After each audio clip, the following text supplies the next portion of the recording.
We need your help. We need you to build us a water-powered yarn spinning machine.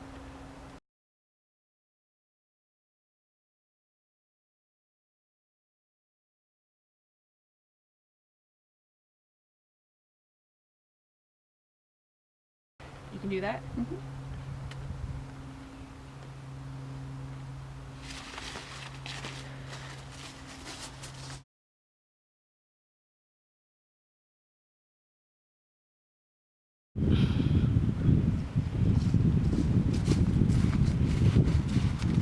How'd it go? I built your machine to perfection. Is that all? I also built a machine that straightens cotton fibers. Good.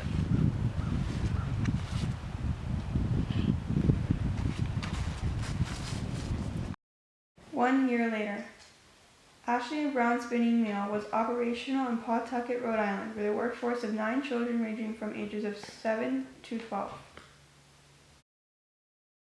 10 years later, the number of child labor exceeded 100. The volume of goods rose and prices dropped dramatically. Between 1820 and 1860, textile manufacturing became the country's leading industry, which inspired a Boston merchant named Francis Kaela. Taking over this town, they should worry. But these problems aside, I think I taught you well.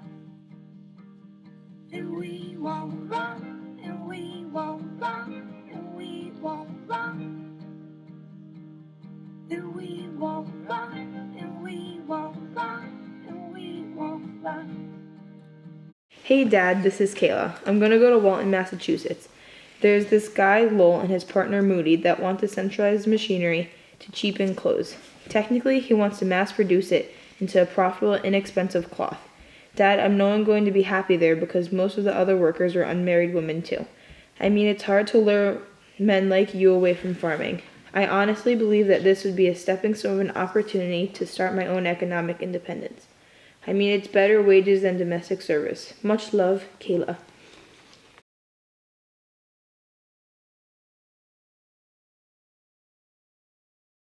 Dear Kaela, I know you want to help bring home the money, but I forbid you. You get back on this farm as soon as you read this. How can you trust this guy Lowell, when you have no idea what kind of man Lowell is? I do not approve. Come home now. Love, Dad. Dear Samuel, this is Francis Cobalt Lowell. I built this here factory with my good partner Paul Moody. Your daughter Kaela is a good, valuable worker to the factory. I know the importance of women during this time. I don't believe in depending on child labor. This job is not binding, so if she wants to go get married and go off to school, she can leave the factory. The women here are very close to each other because of the boarding house we set up. So I hope you reconsider and let Kaela stay. Sincerely, Lowell.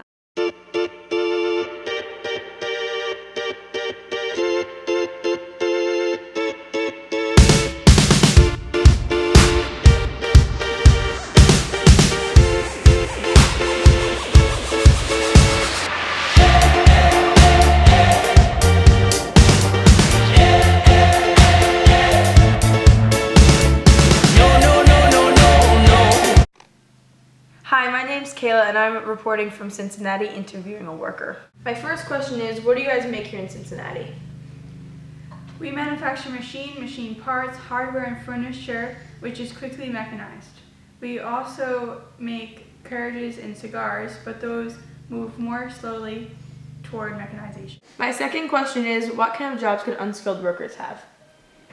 They perform limited tasks without machinery. For example, in the meat industry, workers could clean the ears of the hog, scrape the bristles, or gut the dead animals. My third question is, what are the downsides of working here? All of us, no matter how hard we work or how many hours we work, we all get poor pay and little job security.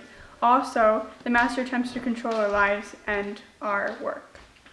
I heard about wage slavery. Can you expand on it? Wage slavery refers to when a person's livelihood depends on a salary, especially when the dependence is total and immediate. What happened in the summer of 1855 here in Cincinnati? Americans attacked barricades erected in German and Irish neighborhoods, crying out death threats. This was one example of the ethnic and religious tensions growing around here. Last question. Why do you think in Lowell's factory there's a decrease in rebellions and an increase in productivity? Well, I think that the uneven pace of industrialization makes us have no common working experience. Also, in Lowell's factory, there is little religious and ethnic diversity.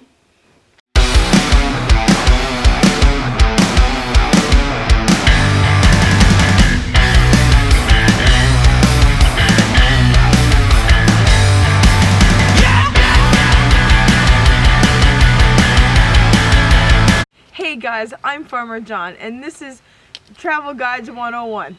Our first town I'm going to show you is a mill town. A mill town is a town that is a settlement or developed by a cotton mill or a factory. These types of towns are also developed by the water. Power the turbines, so the factories and mills can run off the water from the canal, such as the Erie Canal.